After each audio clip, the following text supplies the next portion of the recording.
கர்த்தருக்கு ஸ்தோத்திரம்.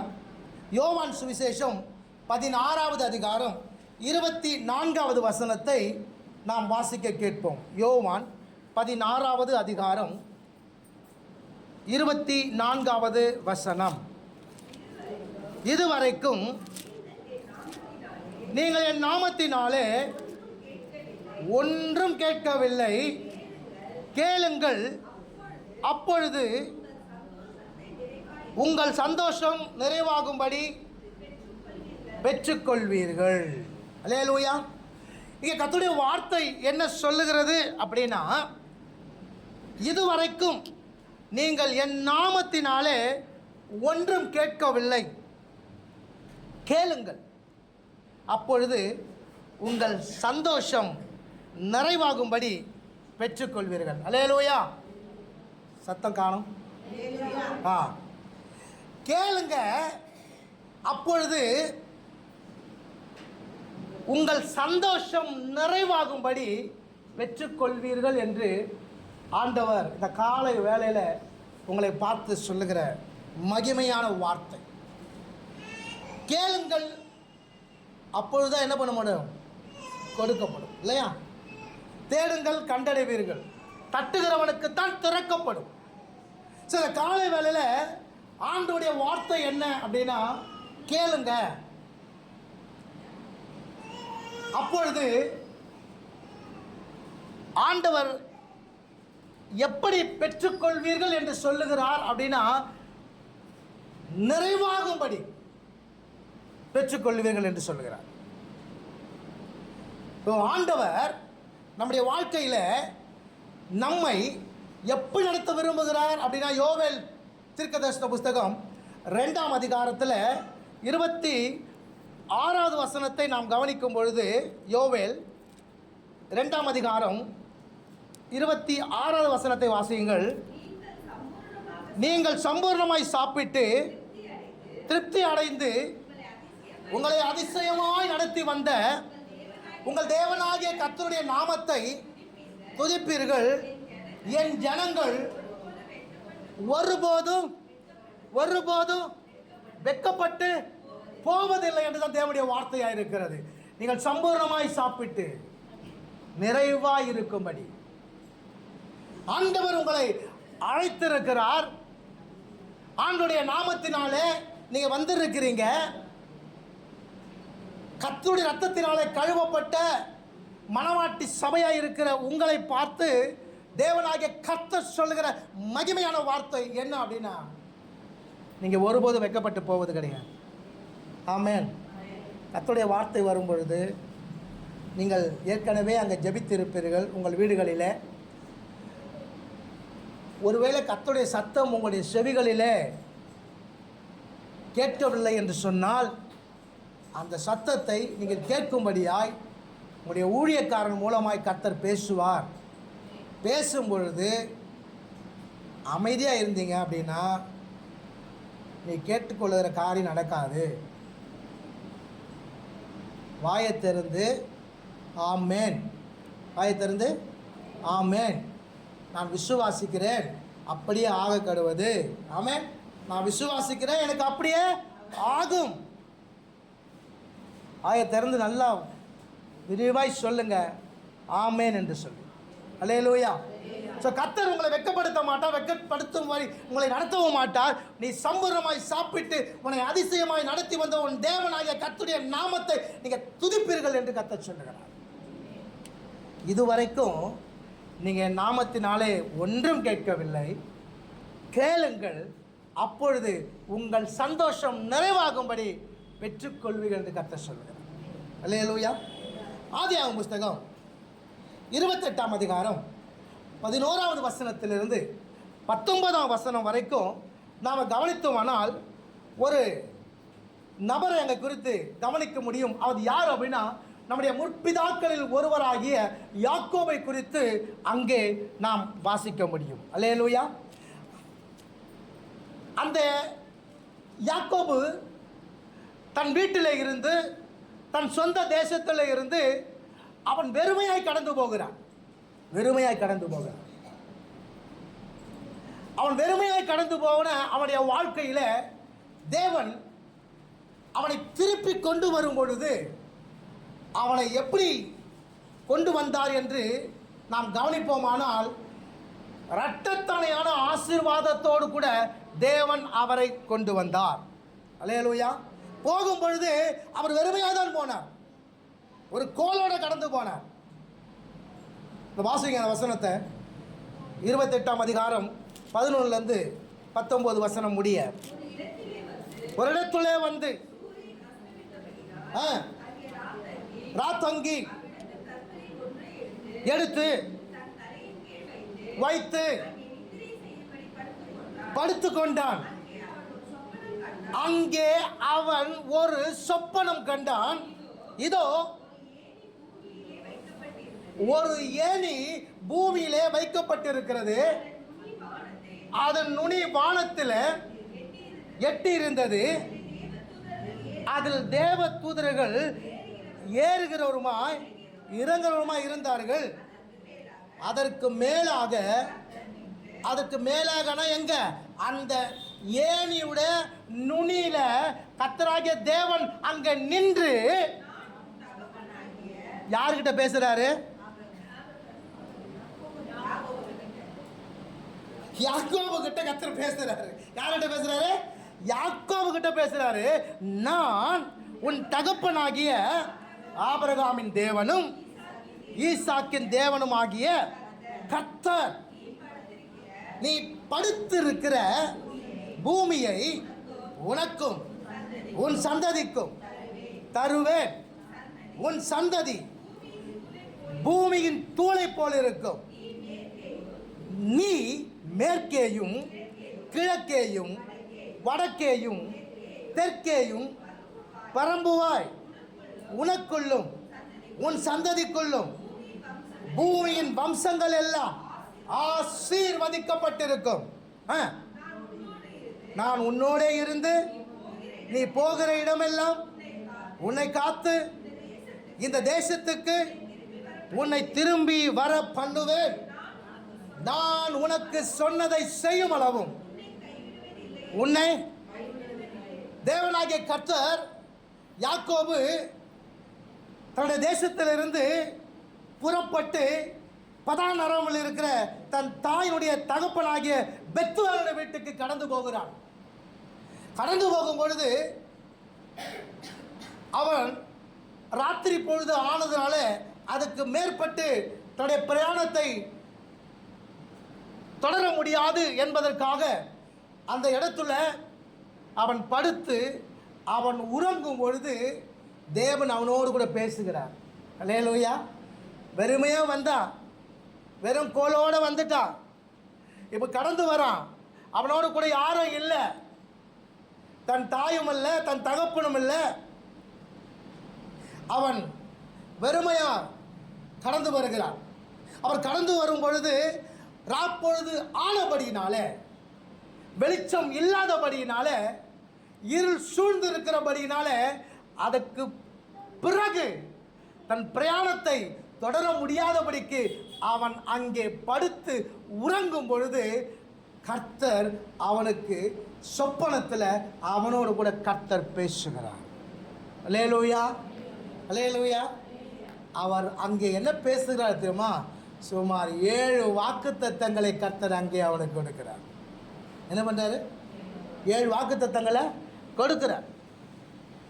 என்ன அப்படின்றது தான் நீங்கள் 13ஆம் வசனத்திலிருந்து இந்த 15ஆம் வசனம் வரைக்கும் நீங்கள் வாசிக்க முடியும். அல்லேலூயா. நீ படுத்திருக்கிற இந்த பூமியை உனக்கும் உன் சந்ததிக்கும் தருவேன். உன் சந்ததி பூமியின் தூளை போல் இருக்கும்.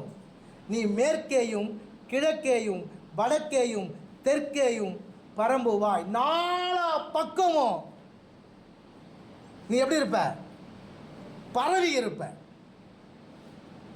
உனக்குள்ளும் உன் சந்ததிக்குள்ளும் பூமியின் வம்சங்கள் எல்லாம் ஆசீர்வதிக்கப்படும். நான் உன்னோட இருந்து நீ போகிற இடத்திலெல்லாம் உன்னை காத்து இந்த தேசத்துக்கு உன்னை திரும்ப வர பண்ணுவேன். ஆண்டவர் சொன்னார், நீ வெறுமையாக வர நினச்சிக்காதப்பா, திரும்பி உன்னை வர பண்ணுவேன், திரும்ப உன்னை வர பண்ணுவேன். நான் உனக்கு, அதான் முக்கியமான ஹைலைட்டாங்க, நான் உனக்கு சொன்னதை செய்யும் அளவும். இன்னைக்கு நம்ம என்ன நினைக்கிறோம்? ஆண்டவர் சொல்லிட்டாரு, ஆனால் இன்னும் நடக்கலையே, அப்போ என்னை கைவிட்டுட்டாருன்னு நினைக்கிறோம். ஒரு காரியத்தை நன்றாய் புரிந்து கொள்ளுங்கள். ஆண்டவர் சொன்னது தான், அதை செய்ய அவர் வல்லவராக இருக்கிறார். அதை சொன்னதை செய்து முடிக்கும் அளக்கும் ஆண்டவர் என்ன பண்ணுவார் தெரியுமா? அதை நிறைவேற்றி முடிக்கிற வரைக்கும் அவர் உன்னோடு கூட இருந்து உன்னை நடத்துவார். நம்முடைய கண்களுக்கு அது தெரியாமல் இருக்கலாம்.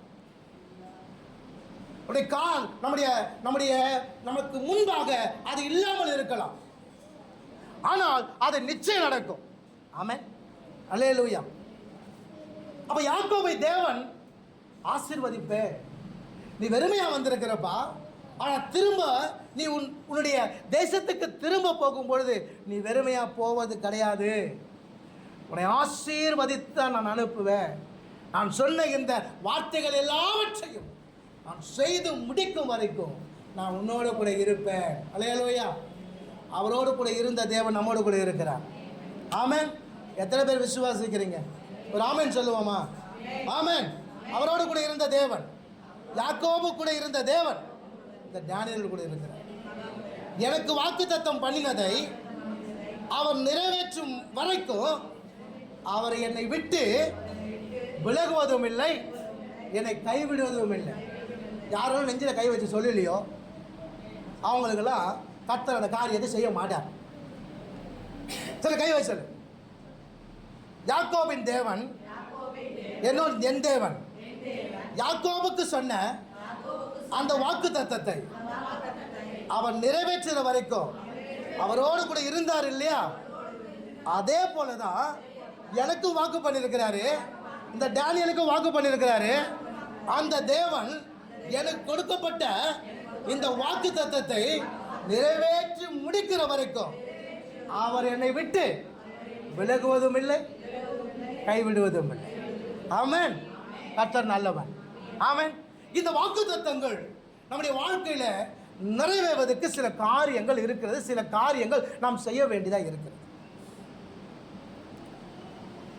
நீங்க கவனிக்கும் பொழுது ஆண்டவர் வாக்குத்தத்தம் பண்ணிட்டாரு. சும்மா 7 வாக்குத்தத்தங்களை அங்க கொடுத்துட்டாரு.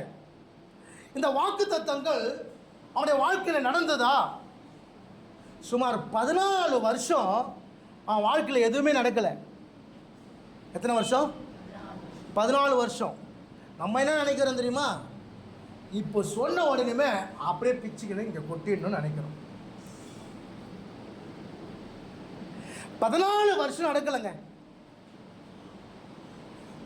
அவன் தன் சகோதரனை ஏமாத்தினான், உண்மைதான். தன்னுடைய தகப்பனை ஏமாற்றி ஆசீர்வாதங்களை பெற்றுக்கொண்டான், உண்மைதான். ஆனால் தன் மாமனிடத்தில் அவன் உண்மையாக தான் இருந்தான். ஆனால் அவன் மாமன் இவனை ஏமாத்தினான். 10 முறை சம்பளத்தை மாற்றி மாற்றி மாற்றி என்ன பண்ணான்? சொன்னான். ஒவ்வொரு முறையும் வந்து கேட்கும்போது மாற்றி மாற்றி பேசினான். 14 வருஷம் முடிஞ்ச பிற்பாடு அவன் கையில் என்ன இருந்தது தெரியுமா?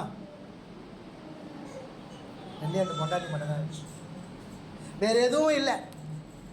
அவன் நேசித்தது ஒன்று, அவனுக்கு கிடைச்சது ஒன்று, அது மட்டும்தான் இருந்தது. மற்ற எதுவுமே இல்லை. வேற எது காரியம் அவன்கிட்ட இல்லை. வெறுமையா இருந்தான்.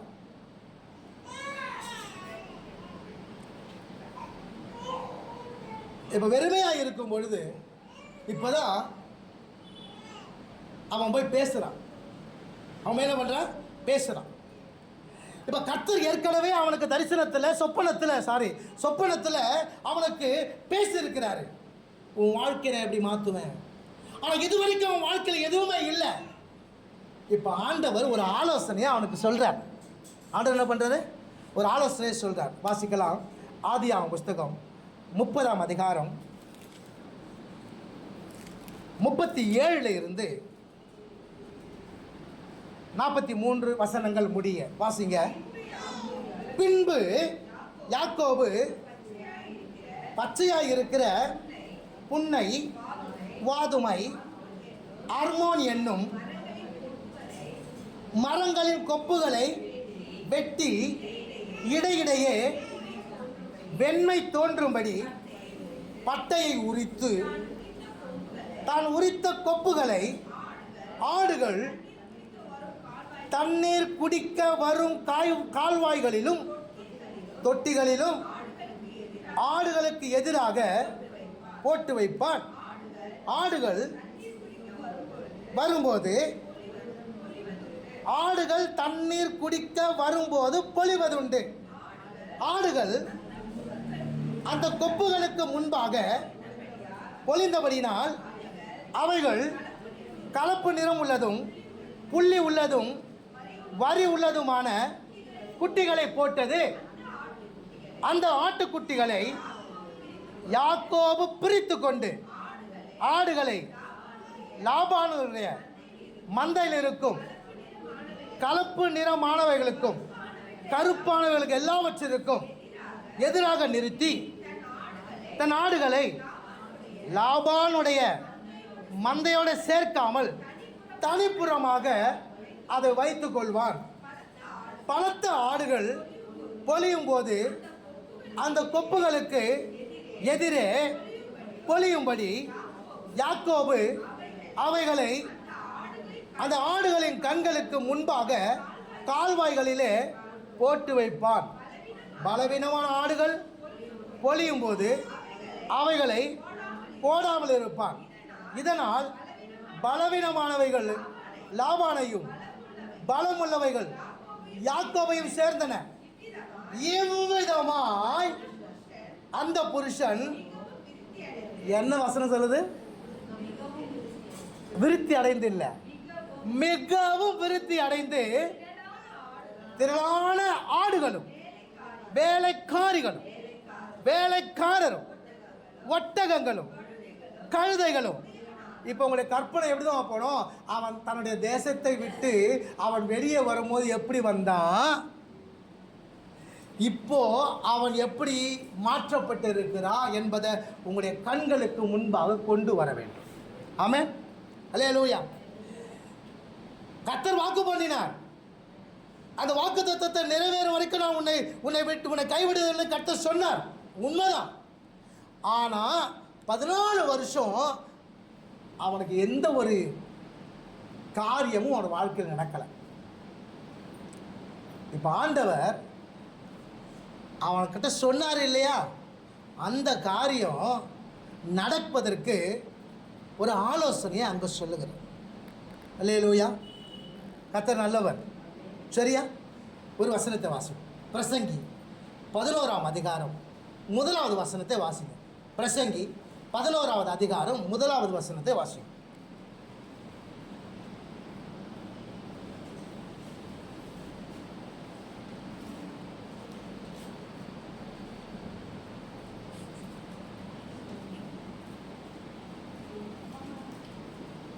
பிரசங்கி 11ஆம் அதிகாரம் 1வது வசனம்.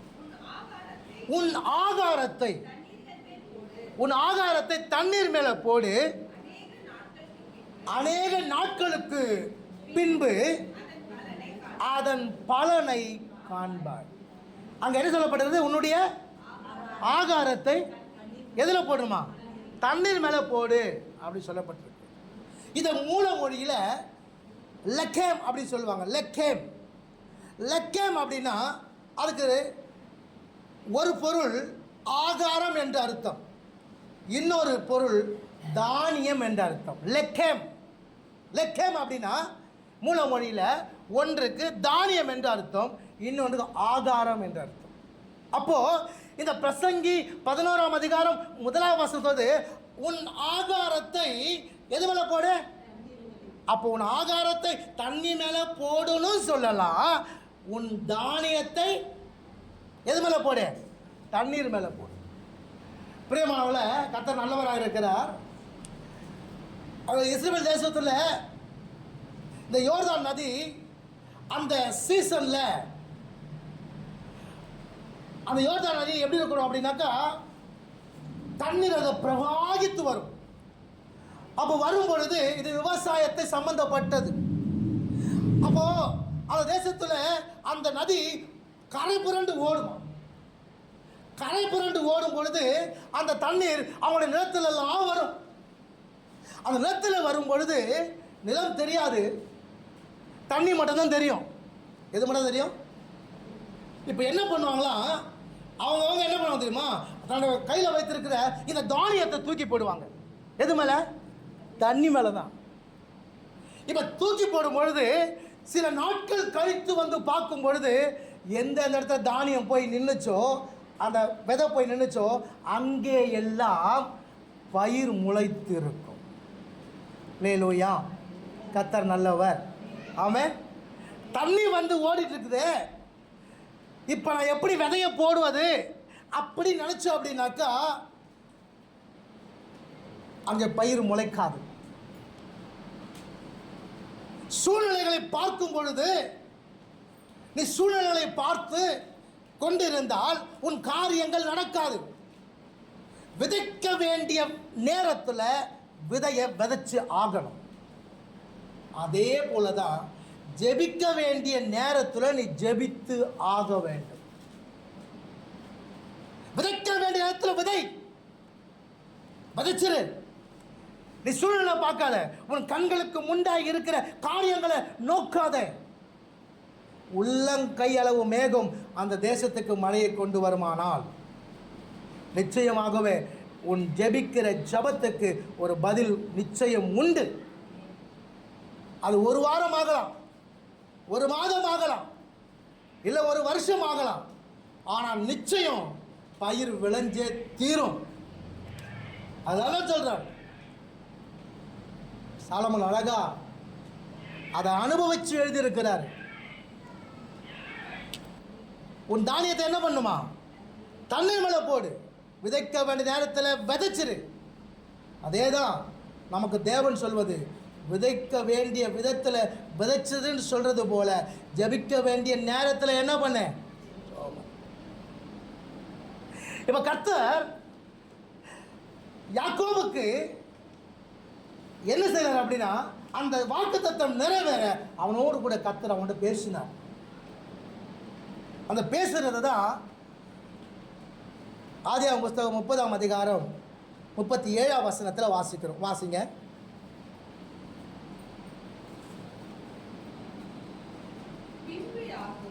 பின்பு யாக்கோபு பச்சையாயிருக்கிற புன்னை, வாதுமை, அர்மோன் என்னும் மரங்களில் வெட்டி இடையிடையே 3 காரியங்களை அங்க சொல்றார். என்ன ஒரு காரியத்தை யாக்கோபுக்கு தேவன் கற்றுக் கொடுக்கிறார். ஆதியாகமம் புஸ்தகம் 31ஆம் அதிகாரம் 10வது வசனத்தை வாசிங்க. ஆடுகள் பொழியும் காலத்தில் நான் கண்ட சொப்பனத்தில் என் கண்களை ஏறெடுத்து பார்க்கும்போது ஆடுகளோடு பொழியும் கடாக்கள் கலப்பு நிறமும் புள்ளியும் வரியும் உள்ளவர்களால். இப்போ ஆண்டவர் அவனுக்கு கற்றுக் கொடுக்கிறார். நல்ல கவனிங்க. இப்போ தன் மாமா கூட இருக்கும்போது 14 வருஷம் அவனுக்கு எதுவுமே இல்லை. ஆனால் கர்த்தர் அங்கே வாக்கு பண்ணிட்டார், நீ திரும்ப வர பண்ணுவ. எப்படி வர பண்ணுவ? ஆசீர்வாதத்தோடு கூட. இப்போ தன் மாமங்கிட்ட போய் பேசுகிறான். என்ன வரி வரியாக போடுறது, புள்ளி புள்ளியாக வர்றது, இதெல்லாம் யாரு எனக்கு அப்படி சொல்கிறான். இப்போ லாபான் கேட்குறான். இப்போ நம்ம இடத்துல நிறைய விதவிதமாக இருக்குது. ஆனால் அங்கே அரபு நாட்கள்லாம் பார்த்தீங்க அப்படின்னா 2 கலர் தான். ஒன்று அழுக்கு கலரில் ஒன்று இருக்கும், இங்கே வெள்ளையான்னு சொல்கிறேன்ல, அது அப்படியே மங்கள கலரில் ஒன்று இருக்கும். சரியா? இன்னொன்று அந்த ப்ரௌன் கலரில் இருக்குது. 2 கலர் தான். எங்கே போய் பார்த்தாலும் இது 2 ஆடு தான் இருக்கும். இந்த புள்ளி புள்ளியாக வரத்துல ரேர். இப்போ இவன் போய் யாக்கோபு போயிட்டு தான் மாமங்கிட்ட பேசுகிறான். புள்ளி புள்ளியாக வருது, வரி வரி வருது எனக்கு அப்படின்னு பேசும்போது மாமாவுக்கு நடக்காத காரியத்தை பேசுகிறான். இவன் என்னது நடக்காத காரியத்தை பேசுகிறான். சரி ராஜா, நீ சொல்கிறபடி என்னது இருக்கட்டும் அப்படின்னு சொல்லி ஓகே சொல்லிடுறார். என்ன சொல்கிறாரு? ஓகே சொல்கிறாரு. இப்போ ஓகே சொல்லும் போது தான் தேவன் அவனுக்கு சில காரியங்களை கற்றுக் கொடுக்கிறார். என்ன, நீ போய் 3 மரத்தை வெட்டு, பட்டையை உரி அப்படின்றார். 1 புன்னை, 2வது வாதுமை, 3வது ஹார்மோன், 3வது ஹார்மோன். இல்லையா? என்ன ஆசீர்வதிக்கிறோன்னு சொல்லிட்டாரு, என்ன ஆசீர்வதிக்க வேண்டியது தானே. ஒரு ஆளை அனுப்பி, எப்பா யாக்கோபு, நேற்று நைட்டு கடவுள் என்கிட்ட பேசினாரு, இந்தா என் சொத்தெல்லாம் நீ வச்சுக்கோ. ஒரே நாளில் ஒரே நேரத்தில் அவன் என்ன ஆகிட்டு இருக்கலாம், பணக்காரனா ஆகிட்டு இருக்கலாம். ஆனால் அப்படி தேவன் செய்யவில்லை. நீ ஆசீர்வதிக்கப்பட வேண்டும் என்று சொன்னால் நீ இப்படி தான் பண்ணணும், இதுதான் முறை, இப்படி வாப்பா. இது வரைக்கும் நீ உன்னுடைய மாமன் கிட்ட இருந்த, உன் மாமனை தேடி தேடி போயிருந்த, உன் மாமன் உனக்கு எல்லா காரியத்தையும் செய்வான் அப்படி நினச்சிட்டு இருந்த. ஆனால் அப்படி அல்ல, நான் சொல்லுகிறதுபடி நீ செய்ய ஆரம்பி, உன் வாழ்க்கை மாறும் என்று கர்த்தர் அவனோட பேசுகிறார். அவளோட பேசின அதே தேவன் இந்த காலை வேளை உன்னோட கூட என்னோட கூட கர்த்தர் பேசுகிறார். ஆமென், அல்லேலூயா. கர்த்தர் நல்லவர். சங்கீத புஸ்தகம் 78:2 எடுத்து வாசிங்க. என் வாயை ஓமைகளால் திறப்பேன், பூர்வ காலத்து மறைப்பொருள்களை என்ன பண்ணுவேன், வெளிப்படுத்து. என் வாயை ஓமைகளாலே திறப்பேன். தயவு செய்து கொஞ்சம் நல்லா கவனிங்க, உங்களுடைய சிந்தனைகளை கொஞ்சம் ஒருமுகப்படுத்துங்க. கர்த்தர் நல்லவர். என் வாயை உவமைகளால் திறப்பேன். ஆண்டவர் ஒரு காரியத்தை உங்கள் வாழ்க்கையில் செய்யணும்னு நினச்சிட்டார் அப்படின்னா அந்த காரியத்தை மற்றவங்களுக்கு புரியாதபடி உங்ககிட்ட மாத்திரம் அந்த காரியத்தை சொல்ல ஆரம்பிப்பார். கர்த்தர் நல்லவர். ஆமென். புரியுதா உங்களுக்கு? அது மற்றவங்களுக்கு புரியாது, ஆனால் உனக்கு புரியும்படி அதை என்ன பண்ண உவமைகளாக பேச ஆரம்பிச்சிருவார். சரியா? சில காரியங்களை உங்களுக்கு நான் சொல்லுகிறேன். ஆதியாகமம் புஸ்தகம், மன்னிக்கவும், யோவான் சுவிசேஷம் நீங்கள் எதுவும் எடுக்க வேண்டாம். 2ஆம் அதிகாரத்தில் ஒரு அற்புதத்தை தேவன் செய்கிறார். என்ன அப்படின்னா, கானா ஒரு கல்யாண வீட்டில் ஒரு பெரிய அற்புதத்தை கர்த்தர் செய்கிறார். அந்த அற்புதம் என்னன்றது உங்களுக்கு நன்றாகவே தெரியும். தெரியுமா தெரியாதா? என்ன பண்ணார்? 6 கற்சாடிகள். என்னது? 6 கற்சாடிகள். அதில் வெறுமையான தண்ணீர் ஊற்றப்பட்டது. வில்லந்து எடுத்து மொண்டு பந்தி விசாரிக்க போகும்போது அது எப்படியா மாறிச்சு? திராட்சை ரசமாக மாறிச்சு. என்ன மாறிச்சு? இந்த கல் அப்படின்னா ஆங்கிலத்தை ஸ்டோன் சொல்லுவாங்க இல்லையா? இந்த கல் அப்படி எதை அடையாளப்படுத்துது அப்படின்னா நியாயப்பிரமாணத்தை அடையாளப்படுத்தும். எதை அடையாளப்படுத்தும்? நியாயப்பிரமாணத்தை. ஏன் நியாயப்பிரமாணத்தை அடையாளப்படுத்துது அப்படின்னா, மோசேக்கு தேவன் கட்டளைகளை எதில் எழுதி கொடுத்தாரு? கற்சான். எதில்? கற்பலைகள் எழுதி கொடுத்தார். எதில்? கற்பலைகள் எழுதி கொடுத்தார். அப்போ அந்த கல் என்பது எதை அடையாளப்படுத்துது அப்படின்னாக்கா நியாயப்பிரமாணத்தை அடையாளப்படுத்து. இப்போ நியாயப்பிரமாணத்தை எது? ஓல்ட் டெஸ்டமென்ட், பழைய ஏற்பாடு. என்னது? பழைய ஏற்பாடு. இப்போது அதுக்குள்ளே இருந்து இப்போது வெறுமையான தண்ணீர் ஊற்றப்பட்ட போது இப்போது அதுலேருந்து என்ன வெளியே வருதுன்னா புதிய திராட்சை ரசம் வெளிப்படுது. இது திராட்சை ரசம் என்னது? புதிய உடன்படிக்கை. என்னது? அப்போ ஆண்டவர் அன்னைக்கே சொன்னார், நான் நியாயப்பிரமாணத்தை எல்லா காரியத்தும் அழிக்க வரல, அதை நிறைவேற்ற வந்தேன். புரியுதா? அப்போது உள்ளே இருக்கிற அந்த யூதர்களுக்கு அவர் சொல்லுகிற காரியம்னா, எப்போ நீ இது வரைக்கும் நீ பழைய ஏற்பாட்டு மாதிரி பழைய நியாயப்பிரமாணத்தில் வாழ்ந்திருக்க, இப்போ நீ எப்படி வரணும் அப்படின்னா நீ புதிய உடன்படிக்கைக்குள்ளே வா. புதிய உடன்படிக்கைக்குள்ளே வா. அன்னைக்கு ரத்தத்தை அதன் மாம்சத்தோட புசிக்கக்கூடாதுன்னு அவர் சொன்னார். ஆனால் இப்போது அவர் சொல்கிறாரு, நீ மாம்சத்தையும் ரத்தத்தையும் என்ன பண்ண? பானம் பண்ணு. அதைத்தான் மத்தேயு சுவிசேஷம் 4ஆம் அதிகாரத்தில் அவர் மேலே இருந்து பசியோடு கூட இறங்கி வரும் பொழுது சோனைக்காரன் சொல்கிறான், இந்த கல்லுகள், கல் எதை அடையாளப்படுத்துது? அப்பம் எதை அடையாளப்படுத்துது? அவருடைய சரீரத்தை. புரியுதா உங்களுக்கு? கல் எதை அடையாளப்படுத்துது? நியாயப்பிரமாணத்தை. ஓகேவா? இப்போ இந்த கற்களை என்ன பண்ணு? ஓகே, இப்போ நீ எதுக்கு வந்திருக்கிற? நியாயப்பிரமாணத்தை நிறைவேற்றி என்ன பண்ண போற? புதிய உடன்படிக்கைக்குள்ள உன் ஜனங்கள் நடத்த போற. அதுக்காக மரித்து அடக்கம் பண்ணப்பட்டு உயிர் தர போற. எதுக்கு அதெல்லாம்? இப்பயே செஞ்சிடு அப்படின்னு சொல்றான். இது கொஞ்சம் டீப் சத்தியம்.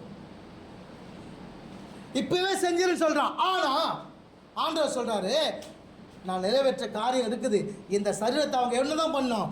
பிட்டு தான் புசிக்கணும். அதுக்கு நான் மறிக்க வேண்டியிருக்குது.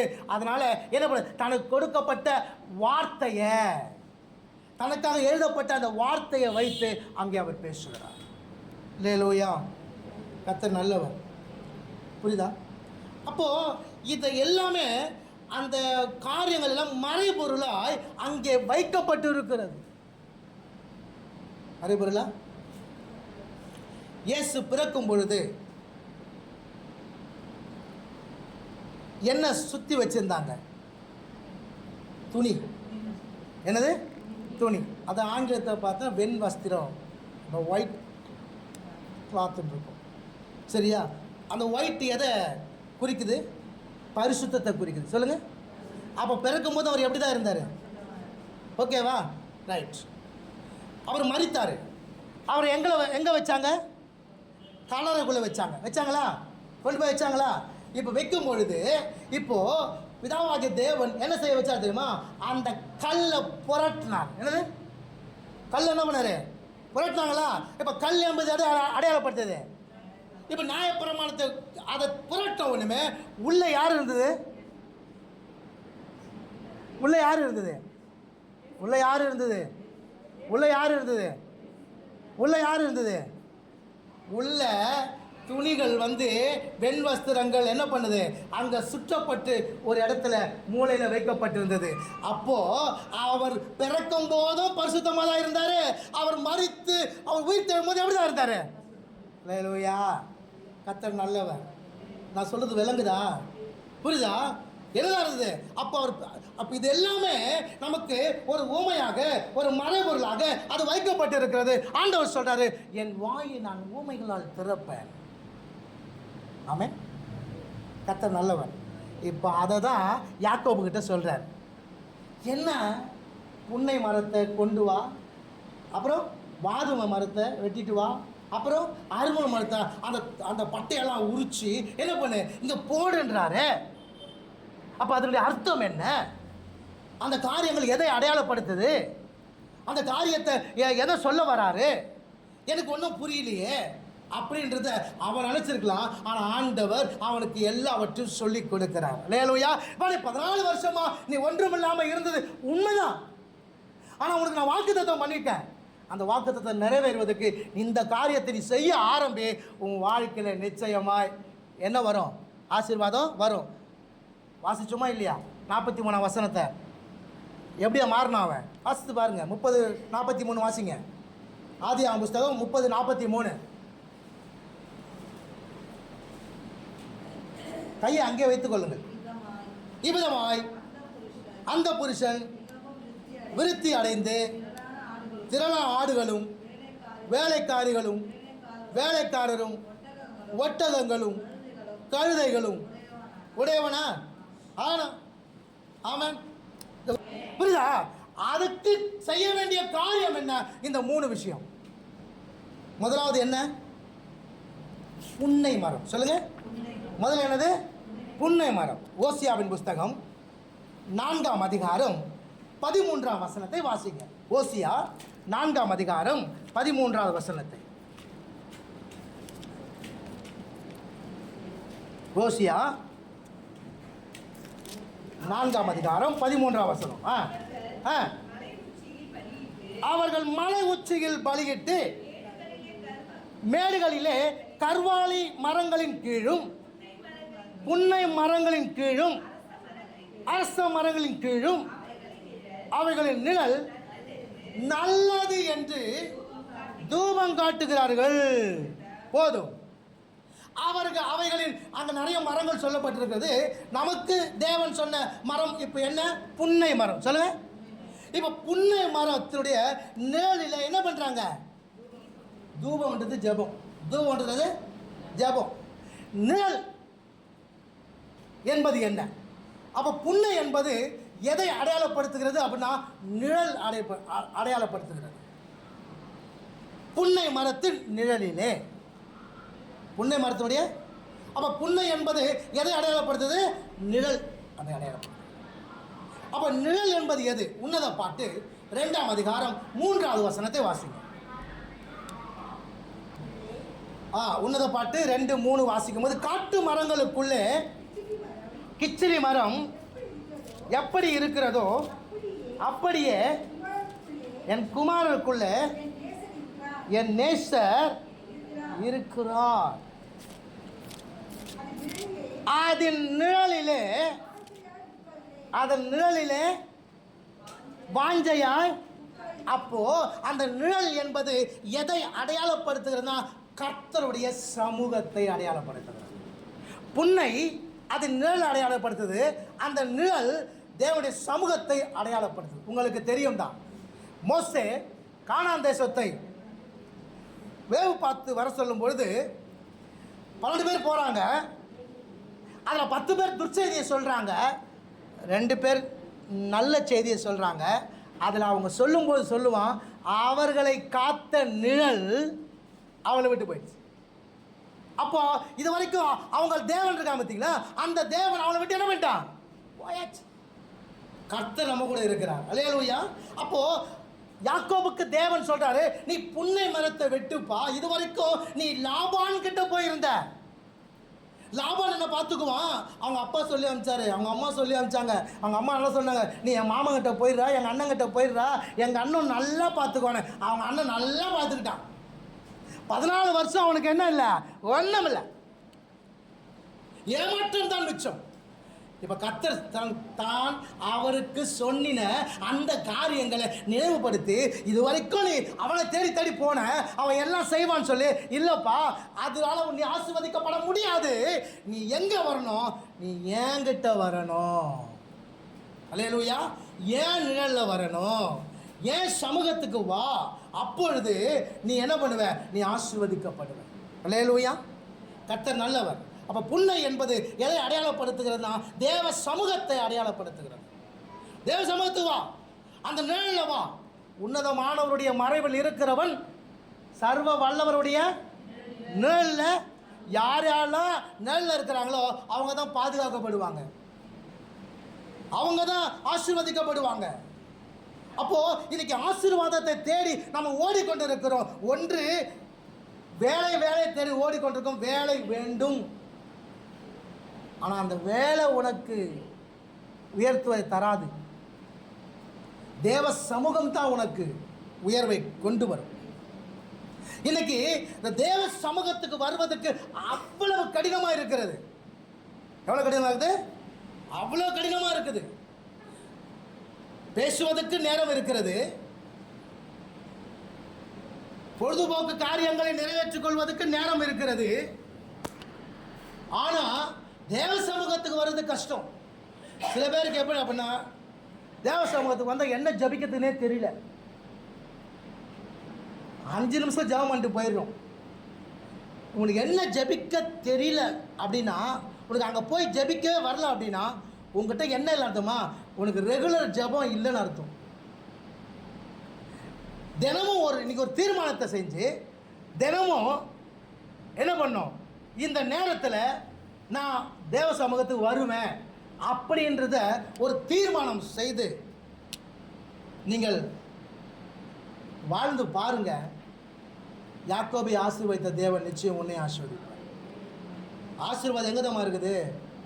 இங்கே தான் இருக்குது. தேவ சமூகம் தான் இருக்குது. அந்த தேவ சமூகத்தில் நாம் வந்தால் தான் ஆசீர்வாதம் வரும். அல்லேலூயா. ஏசாயா எழுதின தீர்க்கதரிசன புஸ்தகம் 60ஆம் அதிகாரம் 13ஆம் வசனத்தை நாம் வாசிக்கலாம். ஏசாயா 60:13. என் பரிசுத்த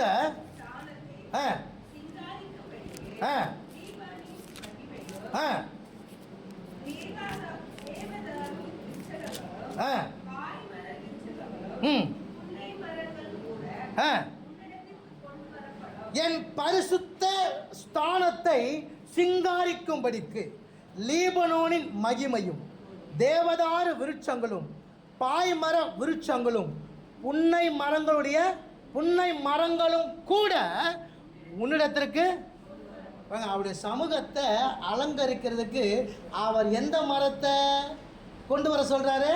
புன்னை மரத்தை. புரியுதா உங்களுக்கு? அப்போ இந்த தேவ சமூகம் எவ்வளவு முக்கியம் என்பதை தயவு செய்து இந்த நாளில் நீங்கள் புரிந்து கொள்ள வேண்டியது அவசியமாக இருக்கிறது. நமக்கு என்ன காரியம்னா, அதான் சொல்றேன், உன் தானியத்தை நீ போடுன்னு சொல்றாப்புல பிரசங்கி 11:1. ஸோ போட வேண்டிய நேரத்தில் போட்டுடு, விதைக்க வேண்டிய நேரத்தில் விதைச்சிடு. நீ ஜெபிக்க வேண்டிய நேரத்தில் நீ கண்டிப்பாக ஜெபிச்சிடு. உனக்கு பலன் உனக்கு இப்போ கிடைக்குன்னு நினைக்காத. நிச்சயமாக அதனுடைய பலன் உனக்கு இன்னைக்குன்னா, அடுத்த வாரம் இல்லைனா, அடுத்த மாதம் இல்லைனாக்கா அடுத்த வருஷமாவது நிச்சயம் கிடைக்கும். அதில் எந்த மாற்று கருத்தும் கிடையாது. அல்லேலூயா. விதைக்க விதைக்க, செபிக்க செபிக்க செபிக்க செபிக்க, கொஞ்சம் கொஞ்சமாக நீ ஒவ்வொரு செங்கலை கட்டி கொண்டு இருக்கிற அர்த்தம். அல்லேலூயா. எடுத்த ஒன்றுமே டிசைன் போட்ட ஒன்றுமே பில்டிங் வந்து நின்றுமா? என்ன ஆகும்? ஒவ்வொரு செங்கலாக தான் வரும். ஒவ்வொரு செங்கலாக தான் அது என்ன பண்ணும்? எழுப்பப்படும். ஆனால் ஒரு நாள் வரும், அது முற்றிலுமாய் கட்டி எழுப்பப்படும். அந்த இடத்துல நீ சுகமாய் தங்குவாய். அல்லேலூயா. கர்த்தர் நல்லவர். எத்தனை பேர் விசுவாசிக்கிறீங்க? அல்லேலூயா. கர்த்தர் நல்லவர்.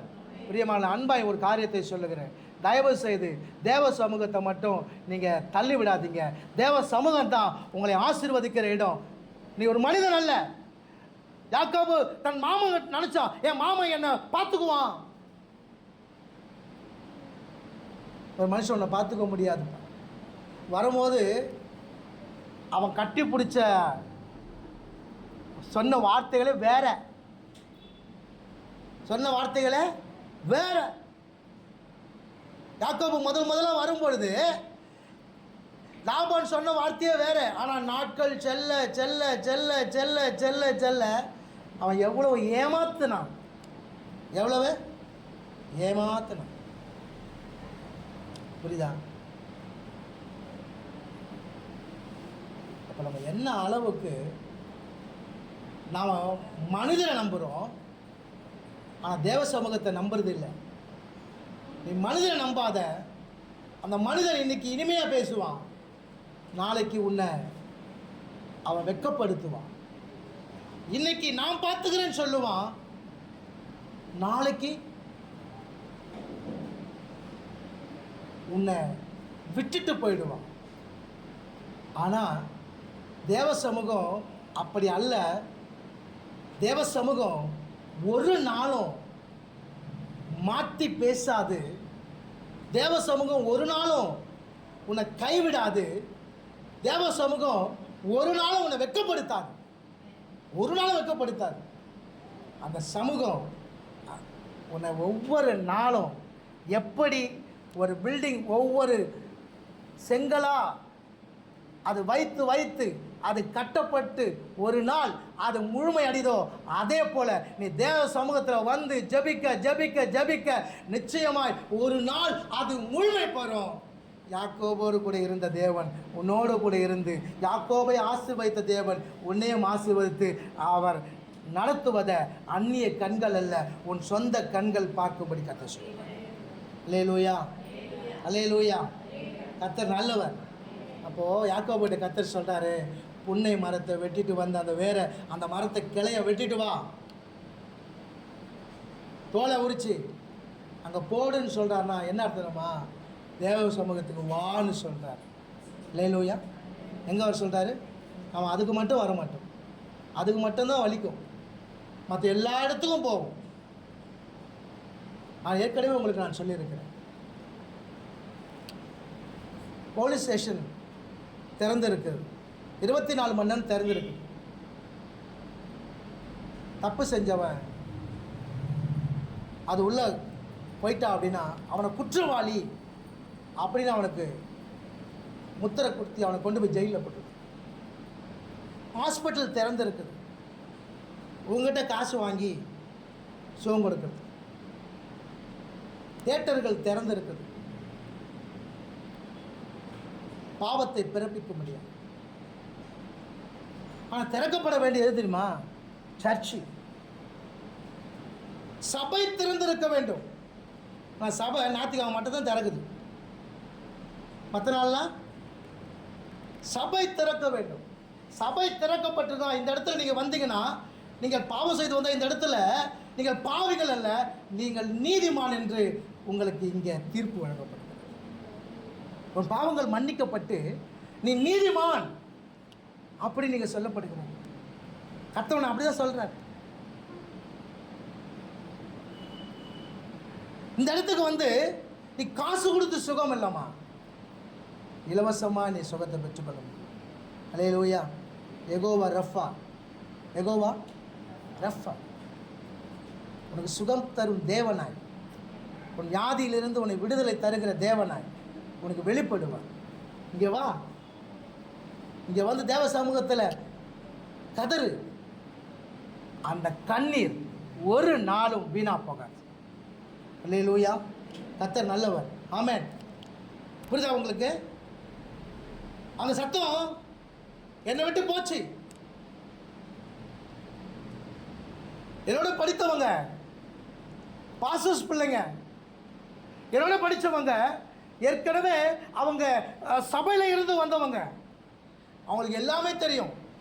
அவங்க பிரசங்கம் பண்ணும்பொழுது அவ்வளோ அழகாக இருக்கும். எனக்கு பிரசங்கமே பண்ண தெரியாது. இந்த போய் நின்றுனா 2 நிமிஷத்தில் கீழே உக்காந்துருவேன். எனக்கு பண்ண தெரியாது. ஆண்டவர் சமூகத்தில் போய் அழுவேன். அப்பா எனக்கு சொல்லிக் கொடுங்கப்பா, எனக்கு எதுவுமே தெரியல, எனக்கு சொல்லிக் கொடுங்க, எனக்கு சொல்லிக் கொடுங்கன்னு தேவ சமூகத்தை அழுதேன். ஆண்டவர் எனக்கு சொல்லிக் கொடுத்தார். அல்லேலூயா. கர்த்தர் நல்லவர். தேவ சமூகம் உங்களை வெட்கப்படுத்தாது. தேவ சமூகம் உங்களை வெட்கப்படுத்தாது. நீங்கள் தேவ சமூகத்தில் எந்த அளவுக்கு வந்து கதறீங்களோ அந்த அளவுக்கு நிச்சயம் ஒரு நாள் அது உன் வாழ்க்கையில் வந்து நன்மையாய் முடியும். ஆமென். இது வரைக்கும் என் நாமத்தில் நீங்கள் எதுவும் கேட்கல, நீங்கள் கேளுங்க, உன் சந்தோஷம் நிறைவேறும்படி நீ பெற்றுக்கொள்ளுங்க. ஆண்டவர் சொன்னால் நிச்சயம் நடக்கும். தேவ சமூகத்தில் வந்து கேள். நீ மனிதன் தயவுசெய்து நம்பாத. நம்பி நம்பி ஏமாற்றம் தான் ஆடுவேன், நம்பி நம்பி வெக்க தான் படுவேன், நம்பி நம்பி உன்னை நீ வந்து ஒரு இடத்துல கூனி குறுகி அழும்படியாய் செய்வான். ஆனால் கர்த்தர் அப்படி செய்ய மாட்டான். தேவ சமூகம் உன்னை நிற்க வச்சு உன்னை உயர்த்தி எல்லா கண்களும் உனக்கு முன்பாக வந்து வணங்கும்படி கர்த்தர் செய்வார். அல்லேலூயா. எத்தனை பேர் விசுவாசிக்கிறீங்க? ஆமென். 2வது அவர் என்ன சொன்னார் அப்படின்னா, வாதுமையை கொண்டு வர சொல்றார். வாதுமை மரம் வாசிங்க. என்னாகமம் புஸ்தகம் 17ஆம் அதிகாரம் 8வது வசனம். என்னாகமம் 17:8.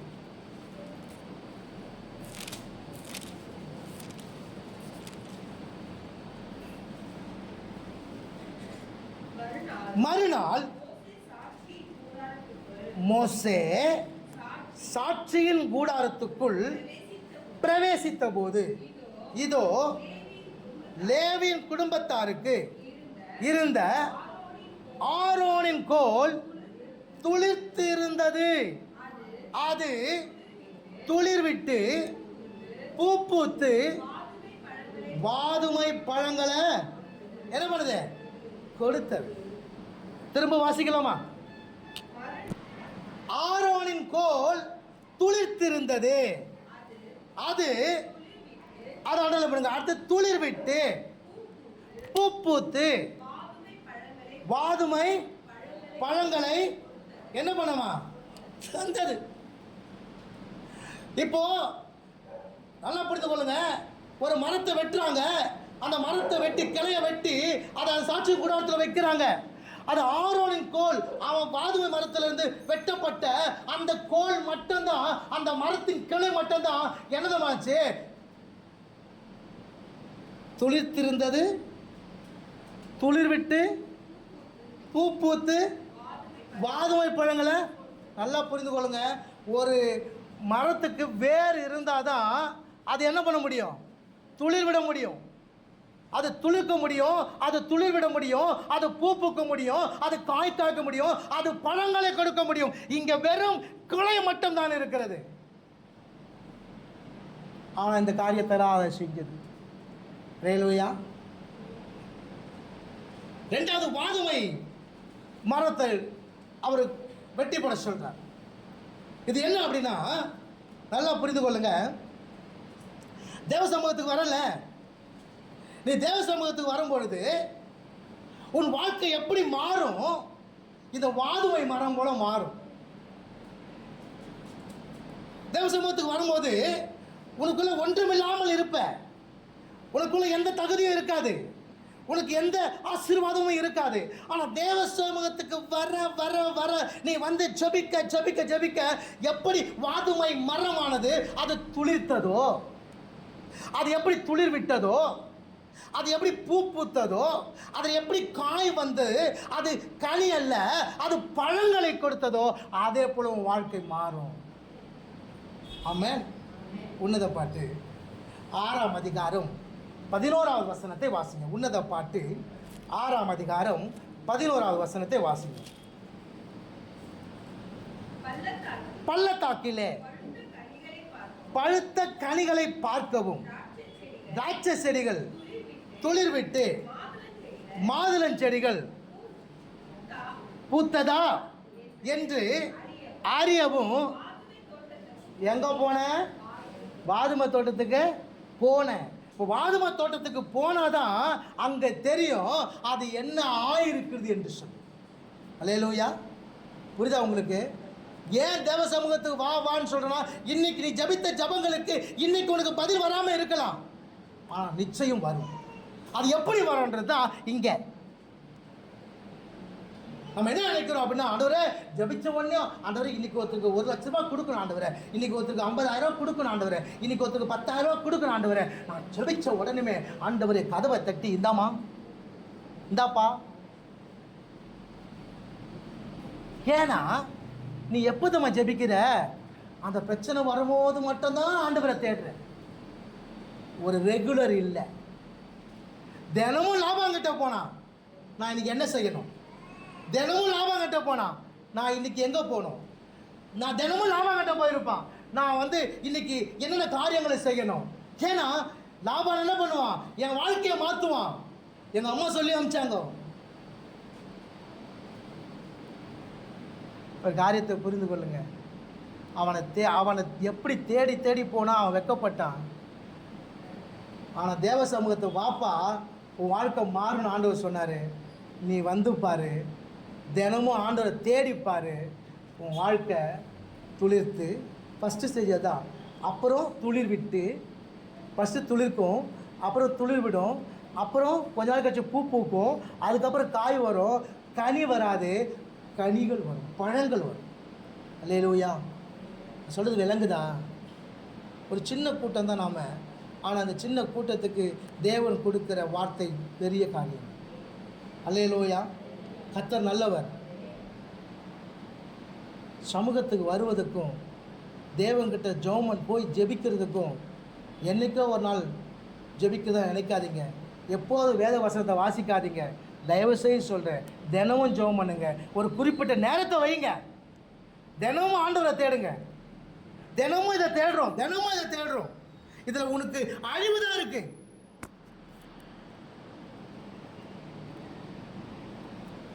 தினமும் மற்ற காரியங்களை மனுஷன் கூட பேசுகிறோம், அது பிரயோஜனமே கிடையாது.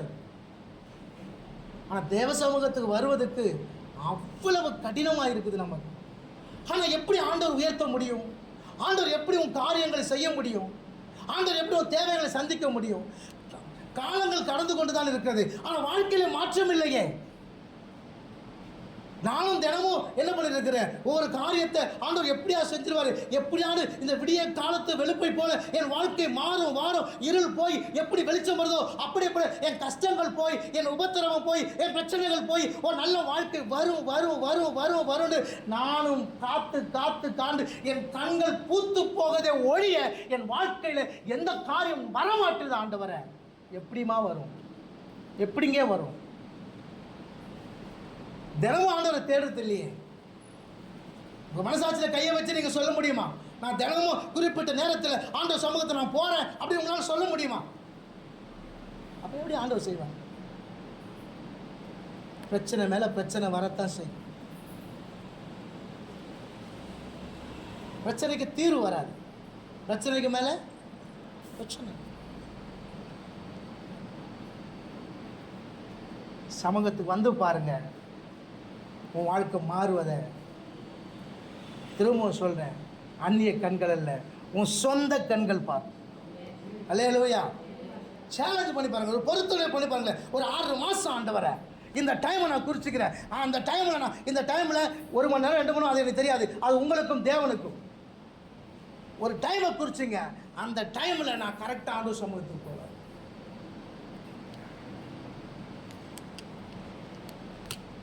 உங்களால் இன்றைக்கி பொறுத்தனை பண்ண முடியுமா? முடியும்னு வராது வாயில. முடியுமா? இன்னைக்கு உங்களால் பொறுத்தனை பண்ண முடியுமா?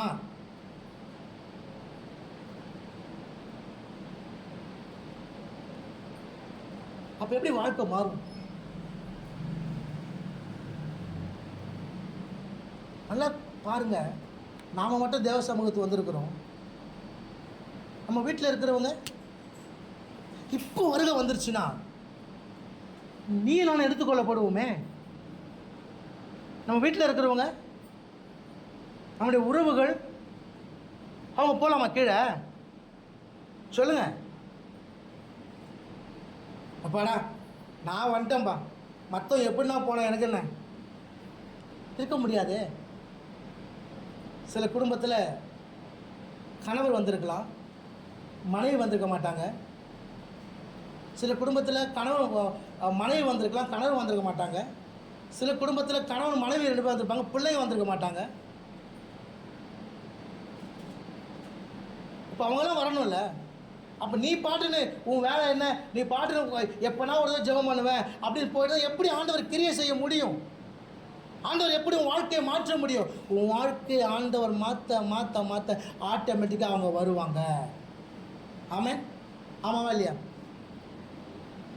பூல தேன் இருக்குது, பூல இருக்கா இல்லையா? என்னைக்காவது பூ வண்டுகளா நீங்கள் எல்லாம் என்கிட்ட வாங்க, என்கிட்ட நிறைய தேன் இருக்குது, என்னைக்காவது சொல்லியிருக்கா? வண்டு என்ன பண்ணுது? போதா இல்லையா? போதா இல்லையா? பூவை தேடி போதா இல்லையா?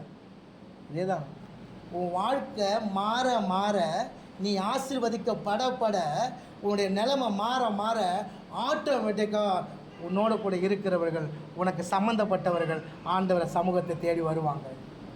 அப்போ அவங்க வராதுக்கு யார் காரணம்? நான் தான் காரணம். நான் காரணம். அவங்க வராதுக்கு காரணம் நான் காரணம். என்னைக்கு நான் தேட ஆரம்பிக்கணும், என் வாழ்க்கை ஆரம்பிக்கும், என் வாழ்க்கை மாற ஆரம்பிக்கும். என் வாழ்க்கை மாற மாற மாற என்னுடையவர்கள் என்னோடு கூட சேர்ந்து கர்த்தருடைய ஆலயத்துக்கு போவோம் வாருங்கள் என்று சொல்லும்போது மகிழ்ச்சியாக இருந்தது. சொல்லுங்க. கர்த்தருடைய ஆலயத்துக்கு போகும்போது எப்படி இருந்துச்சு? இப்போ காலைல ஏன்ச்சா எப்படி இருக்குது? ஐயோ, தேவ சமூகம் ரொம்ப ரொம்ப முக்கியமா, ரொம்ப ரொம்ப முக்கியம். நீங்கள் எந்த அளவுக்கு ஆண்டவரை நீங்கள் விரும்புகிறீங்களோ அந்த அளவுக்கு சீக்கிரம் வருவீங்க. அதான் உண்மை.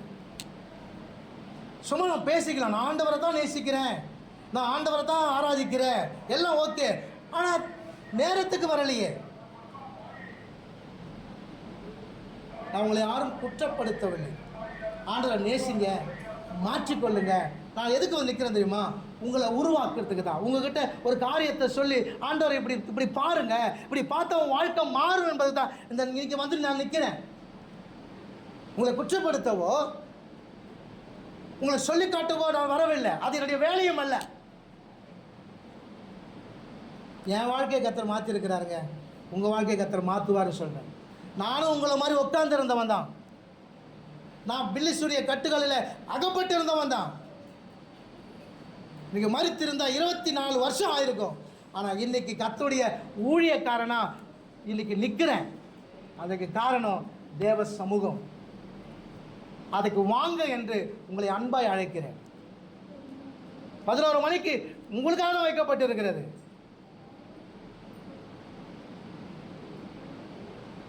ஏன் வர மாட்டீங்க எனக்கு தெரியல.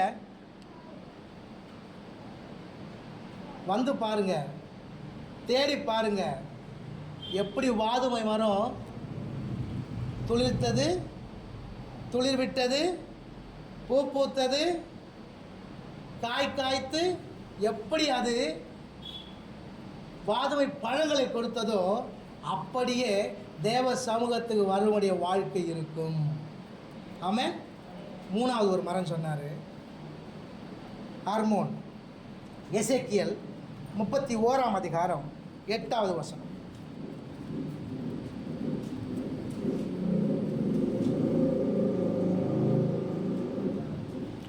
எசேக்கியேல் 31 அதிகாரம் 8வது வசனம்.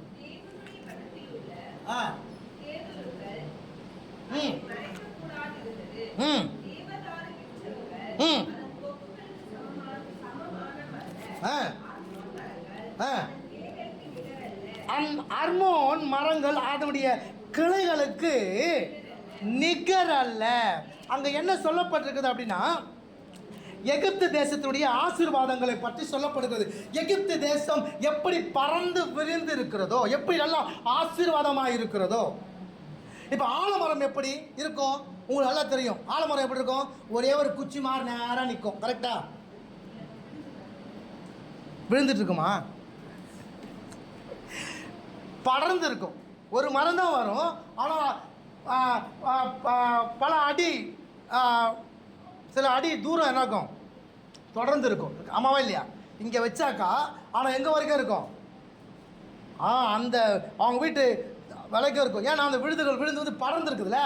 அதே போல தான் இந்த அர்மோன் மரம் எப்படி தெரியுமா? ஒரு இடத்துல வச்சா அந்த இடத்துல இருந்து அது என்ன ஆகுமா? பறந்து இருக்கும், படர்ந்து காணப்படும். அப்போ ஆண்டவர் சொன்னார், நீ புன்னை மரத்தை, ரெண்டாவது என்ன சொன்னார்? வாதுமை மரத்தை, மூன்றாவது அர்மோன். புன்னை மரம் அதன் நிழல் நல்லது என்று சொல்லி அங்கே தூபம் காட்டுறாங்க. அப்ப நிழல் என்பது எதை அடையாளப்படுத்துறது? அது தேவ சமூகம். தேவ சமூகத்துக்கு வாப்பா. எப்படி வாதுமை மரம் அது துளிர்த்திருந்தது, அது துளிர்விட்டு அது எப்படி பூ பூத்து அது எப்படி கொஞ்சம் கொஞ்சமா அது வளர்ந்து வளர்ந்து வளர்ந்து அதனுடைய காரியங்கள் எல்லாம், பழங்கள் எல்லாம் கொடுத்ததோ, அதே போல உன் வாழ்க்கை மாறும். மாறுது மாத்திரமல்ல, நீ எந்த இடத்துல இருக்கிற, நீ வந்து இருக்கிற இடம் ஒரு இடம், ஆனால் நீ எப்படி இருப்பனா, நீ பரவி இருப்ப. எப்படி இருப்ப? எப்படி இருப்ப? எப்படி இருப்ப? படர்ந்து இருப்ப. அல்லேலூயா. 2 நாளாகமம் 26 அதிகாரம் 5வது வசனத்தை வாசிங்க.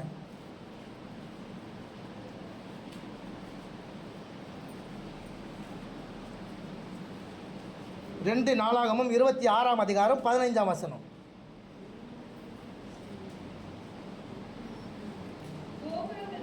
கோபுரங்கள் மேலும் அலங்க கோடிகள் மேலும் நின்று 2 நாளாகமும் 26:5 முதல்ல வாசிங்கம்மா.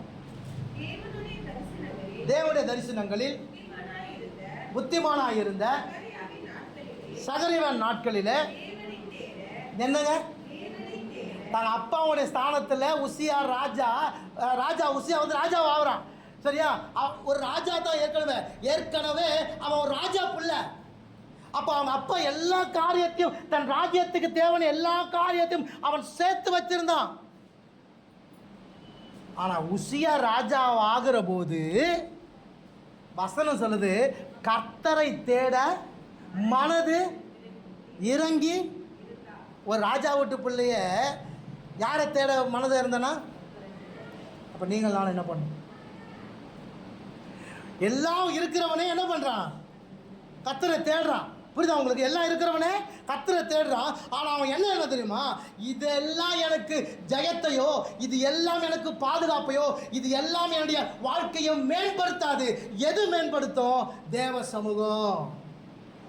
இப்போ 15 வசனத்தை வாசிங்க. 2 நாளாகமும் 26:15 வாசிங்க. கோபுரங்கள் மேலும் அலங்க கோடிகள் மேலும் நின்று அம்புகளையும் பெரிய கற்களையும் பிரயோகிப்பதற்கு நிபுணரான தொழிலாளிகள் கற்பித்த எந்திரங்கள் அவன் எருசலேமிலே உண்டாக்கினான். அப்படியே சொல்லுங்க, தேவனை தேட மனது இறங்கியிருந்த உசியாவின் ராஜாவுடைய நேம், அவன் கீர்த்தி எங்க பரவுச்சா? அல்லேலூயா. அதான் அர்மோன் மரத்துக்கு கூப்பிடுறாரு உன்னை. அர்மோன் மரத்துக்கு அவர் கூப்பிடுறதுக்கு காரணம் என்ன தெரியுமா? தேவ சமூகத்துக்கு வந்தா உன் வாழ்க்கை எப்படி தான் இருக்கும்? படர்ந்து இருக்கும். அல்லேலூயா. இன்னைக்கு நமக்கு அதனுடைய அருமை தெரியல. அதாவது எப்படா ஒருத்தவன் ஜபம் பண்ணா ஜபம் பண்ணு, இல்லைன்னா வேதம் வாசித்தா வேதம். இன்னைக்கு நான் ஒரு நாள் எடுக்கிறது. கர்த்தர் நல்லவர்.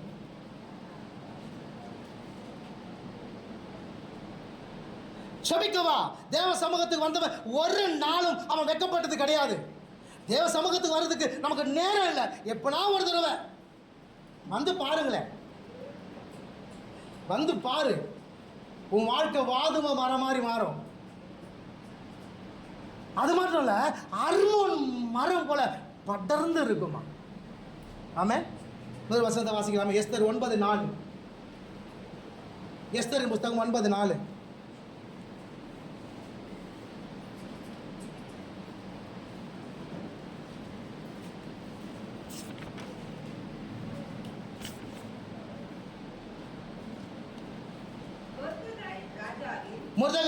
மொர்தெகாய் ராஜாவின் அரண்மனையில்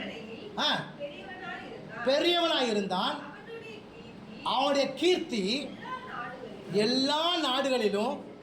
அல்லேலூயா. ஒரு சாதாரண ஒரு ஆளு,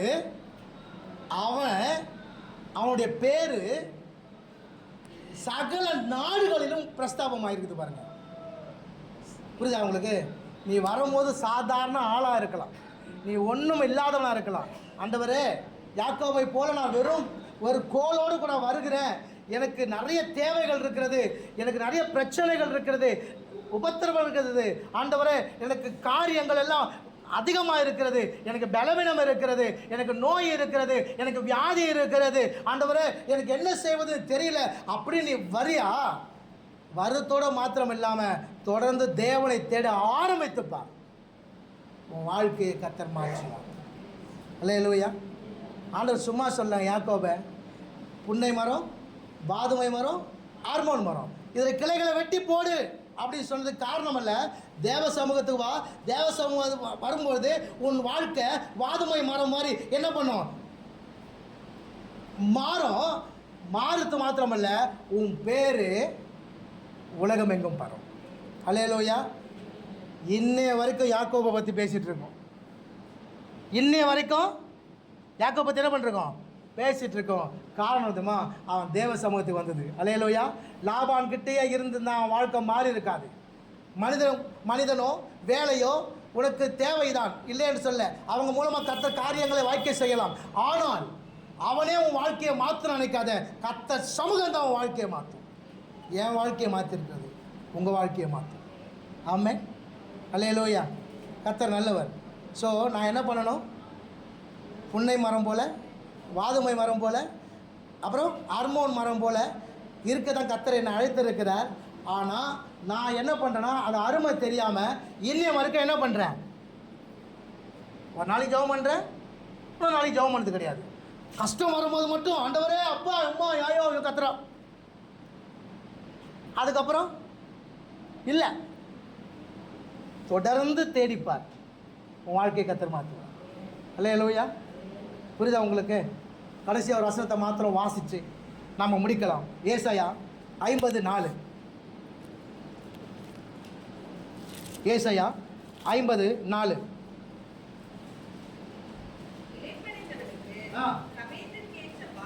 இளைப்படைந்தவனுக்கு சமயத்துக்கு ஏற்ற வார்த்தையை சொல்லவும் நான் அறியும்படிக்கு கர்த்தராகிய ஆண்டவர் எனக்கு கல்விமானின் நாவை தந்தருளினார். சொல்லுங்க சொல்லுங்க சொல்லுங்க. நான் காலையிலே நான் எழுந்துட்டேன், நீ எழும்பல, கர்த்தர் உன்னை எழுப்புறாரு. சொல்லுங்க. காலை தோறும் யார் எழுப்புறது? கர்த்தர் உன்னை எழுப்புறாரு. எதுக்கு எழுப்புறாரு? என்ன? கற்றுக்கொள்ளுகிறவளை போல நான் கேட்கும்படி. அல்லேலூயா. ஒவ்வொரு நாளும் வந்து உங்களோட பேச வராரம்மா, ஆனால் நீ தூங்கிட்டு இருக்க. ஒவ்வொரு நாளும் அவர் வந்து காத்துட்டு இருக்கார். உன்னை எழுப்பிட்டு அவர் காத்துட்டு இருக்காரு. என் பிள்ளை வருவான், என் பிள்ளை ரொம்ப கஷ்டப்படுறான், என் பிள்ளை ரொம்ப பிரச்சனையாக இருக்கிறான், என் பிள்ளை ரொம்ப உபத்திரவத்தில் இருக்கிறான், என் பிள்ளைக்கு ரொம்ப பலவீனமாக இருக்குது, அவன் ரொம்ப வியாதிப்பட்டு இருக்கிறான், அவனுக்கு இந்த காரியத்தை நான் சொல்லும்படி நான் சொல்கிறேன், இந்த காரியத்தை அவன் செஞ்சானா அதுலேருந்து அவனுக்கு என்ன கிடைக்கும்? விடுதலை கிடைக்கும்னு அவர் காத்துட்டு இருக்காரு. ஆனால் நீ தூங்கிட்டு இருக்க. தயவு செய்து இன்னைக்கு விழித்துக்கொள், இன்னைக்கு விழித்துக்கொள். தினமும் ஒரு நேரத்தை குறிப்பிட்டுக்கோ, தினமும் ஒரு நேரம் குறிச்சிக்கோ. அந்த நேரத்தில் எழுந்து, அது அரை மணி நேரமாக இருக்கலாம், 1 மணி நேரமாக இருக்கலாம், வாட் எவர் இட் இஸ், அது உங்களுக்கும் ஆண்டவருக்கும் எதுவாக இருக்கலாம், எது வேணா இருக்கலாம். நீ வேலைக்கு போகிறதுக்கு முன்னாடி தேவனை தேடிட்டு போ, நீ ஸ்கூலுக்கு போகிறதுக்கு முன்னாடி தேவனை தேடிட்டு போ, நீ காலேஜுக்கு போகிறதுக்கு முன்னாடி தேவனை தேடிட்டு போ, நீ வெளியே போகிறதுக்கு முன்னாடி தேவனை தேடிட்டு போ. உன் காரியங்கள் வாய்க்கும். அல்லேலூயா, அல்லேலூயா. புண்ணிய மரம் ரொம்ப முக்கியம், புண்ணிய மரத்தின் நிழல் ரொம்ப முக்கியம், தேவ சமூகம் ரொம்ப முக்கியம். அது வந்துட்டு அப்படின்னா உன் வாழ்க்கை வாதுமை மரத்தை போலவும், உன் வாழ்க்கை அர்மோன் மரத்தை போலவும் படர்ந்து இருக்கும். ஆமென். ஆனால் ரட்சிக்கப்பட்டு மாதம் இருக்குதா, வருஷம் இருக்குதா, வாழ்க்கை மாறி இருக்கா? மாறல அப்படின்னா நீ இன்னும் தேடுதல் குறைவாக இருக்குன்னு அர்த்தம். தேடிப்பாரு, பொருத்தனை பண்ணி தேடு. இன்றைக்கி தேவ சமூகத்தில் சொல்கிறேன், ஒரு நாட்களை நீ குறிச்சிக்கோ. அது 6 மாதமோ இல்லை 8 மாதமோ இல்லை எவ்வளோ நாளோ, கர்த்தர் உனக்கு என்ன சொல்கிறோம் அதை ஒரு டைம் வச்சு நீ ஆண்ட சமூகத்தை தேடிப்பார். நிச்சயமாக இந்த பில்டிங்கை போல் ஒரு நாள் கட்டப்படும் உன் வாழ்க்கை. ஆமென். கர்த்தருடைய ஆலயத்தில் சாட்சியாய் நீ வந்து சொல்லுவ, கர்த்தருடைய ஆலயத்தில் நாட்டப்பட்டவர்கள் செழித்திருப்பார் என்ற வார்த்தையின்படி தேவ சமூகத்துக்கு வந்தேன்னா இன்னைக்கு செழித்திருக்கிறேன். 2 கரத்தை உயர்த்தி நீ சாட்சியாய் சொல்ல முடியும். நிச்சயமாக ஆண்டவனை ஆசீர்வதித்தார்னு சொல்லு. ஆமென். அல்லேலூயா. சொல்லுங்கள், எத்தனை பேர் பொருத்தனை பண்ண போகிறீங்க? சும்மா வந்து கை வைக்கக்கூடாது, ஆண்டவர் இருக்கிறாங்க. அதையும் கையை வைக்காமல் வந்தால் ஆண்டவர் கேட்பார்.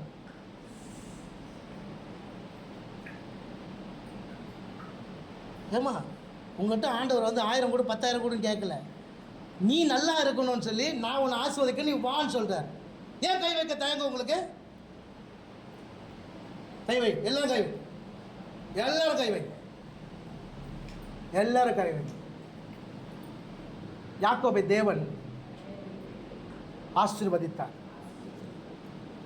அவங்க அம்மா சொல்லிட்டு போனாங்க, நீ என் சகோதரத்தில் போ, அவன் பார்த்து கொள்ளுவான். 14 வருஷம் அவனுக்கு எதுவுமே இல்லை, 4 வருஷங்கள் எதுவும் இல்லை. ஆனால் கர்த்தர் அவனுக்கு வாக்கு பண்ணினார். அந்த வாக்கு தத்துவத்தை நிறைவேற்க நான் உங்க கூட இருப்பேன் ஆண்டவர் சொன்னார். இப்ப காலங்கள் கடந்து போகுது. யாக்கோபு வெறுமையா இருக்கிறான். அவன் கேட்கிறான், இது வரைக்கும் நான் 14 வருஷம் நான் உங்க கூட வந்து எனக்கு எதுவுமே இல்லை, என் பிள்ளை என் பொண்டாட்டிகளுக்கு எதுவுமே, எனக்கு எதுவுமே இல்லை. அப்போ ஆண்டவர் அவனோட கூட பேசுறாரு, சொப்பனத்தில் அவனோட பேசுறாரு. அவன் ஒரு காரியத்தை பார்க்குறான், அந்த காரியத்தின்படி செய்கிறான். அவன் திரும்பி வரும்பொழுது எல்லாருமே ஆச்சரியப்படுறாங்க. அவன் திரும்பி வரும்போது எல்லாருமே ஆச்சரியப்படுறாங்க. காரணம், 2 பரிவாரங்களோடு கூட அவன் திரும்பி வருவான். போகும்போது வெறுமையாக போனவன். நீ ஒருவேளை ஆண்டவர் சமூகத்துக்கு வரும்போது ஒன்றும் இல்லாமல் வந்திருக்கலாங்க, எதுவுமே இல்லாமல் வந்திருக்கலாம், நீ கண்ணீரோடு வந்திருக்கலாம். ஆனால் நீ அந்த கண்ணீரோடு கூட நீ விதைச்சுப்பார். உன் தானியத்தை தண்ணீர் மேலே விதைச்சுப்பார். அது நிச்சயமாக பலன் கொடுக்கும். ஒரு நாள் நிச்சயம் பலன் கொடுக்கும், நிச்சயம் பலன் கொடுக்கும். தேவ சமூகம் உன்னை வெட்கப்படுத்தாதுமா, தேவ சமூகம் உன்னை வெட்கப்படுத்தவே படுத்தாது. கர்த்தர் உன்னை மாற்ற விரும்புகிறார், உன்னை கூப்பிடுறாரு, உங்கள்கிட்ட பேச விரும்புகிறாரு. வா, ஆண்டவர் உன்னை ஆசீர்வதிப்பார். கர்த்தர் நல்லவர். ஆமென்.